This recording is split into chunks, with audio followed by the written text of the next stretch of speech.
Good morning friend, তোমরা কেমন আছো? আশা করি তোমরা ভালো আছো। তো সবাইকে মিষ্টি অফিসিয়ালে ওয়েলকাম। আজকে নিয়ে চলে আসলাম একটা মিনি ভিডিও। এটা আমার ফার্স্ট ভিডিও, তো সবাই তোমরা একটু সাপোর্ট করো। তো আজকে আমি বানাবো সকালের ব্রেকফাস্ট।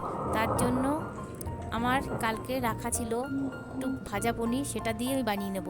তো দেখো, কিচেন রুমে এসে দেখো বাইরের দিকটা একটু দেখালাম। পুরো বাইরে জোরে জোরে বৃষ্টি হচ্ছে, তাই তোমাদের একটু দেখালাম। আর ঘর একদম ঠান্ডা হয়ে গেছে বৃষ্টি হওয়াতে। শিলংয়ের ওয়েদার এমনিও একটু ঠান্ডা, বৃষ্টি হলে আরও ঠান্ডা লাগে। তো এই যে পনির, আর কড়াই গরম হয়ে গেছে, এর মধ্যে দিয়ে দিলাম একটু তেল, সাদা তেল। তার মধ্যে দিয়ে দেবো দুটো ক্যাপসিকাম কুচি আর একটা পেঁয়াজ। এটা দিয়ে একটু ফ্রাই করে নেব। এটা ফ্রাই হয়ে গেলে এর মধ্যে দিয়ে দেবো আমি অর্ধেক টমেটো কুচি আর 3-4 কোয়ার মতো রসুন কুচি। তো টমেটো কুচিটা দেখানো হয়নি, দিয়ে দেওয়া হয়েছে। তো এটা একটু ফ্রাই করে নেব।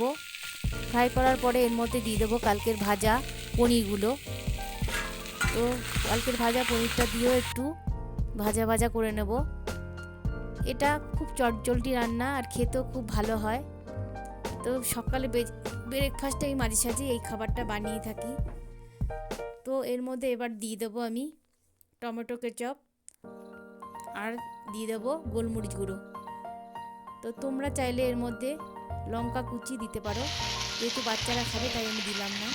এর মধ্যে দিয়ে দেবো সামান্য পরিমাণ জল গ্রেভি হওয়ার জন্য, আর দেবো স্বাদ অনুযায়ী লবণ আর একটু মিষ্টি, তো যাতে টক ঝাল মিষ্টি হয়। এই রেসিপিটা মোটামুটি রেডি হয়ে গেছে, একটু জল শুকিয়ে গেলে নামিয়ে নেব। এটা তোমরা রোলের মধ্যে পুর হিসাবেও খেতে পারো, খুব ভালো লাগে খেতে। তো আমি এটাকে রুটি দিয়েই খাবো। তো এটা আমার মোটামুটি হয়ে এসছে, এই যে হয়ে গেছে আমার পনিরের রেসিপিটা। তো সাথে সাথে করে নেব গরম গরম রুটি। এই রেসিপিটা যদি তোমাদের ভালো লেগে থাকে অবশ্যই কমেন্ট করে জানাবে, আর আমাকে সাবস্ক্রাইব করে দিও যাতে কোনো ভিডিও আপলোড করলে তোমরা পেয়ে যাও। তো দেখা হচ্ছে পরের ভিডিওতে।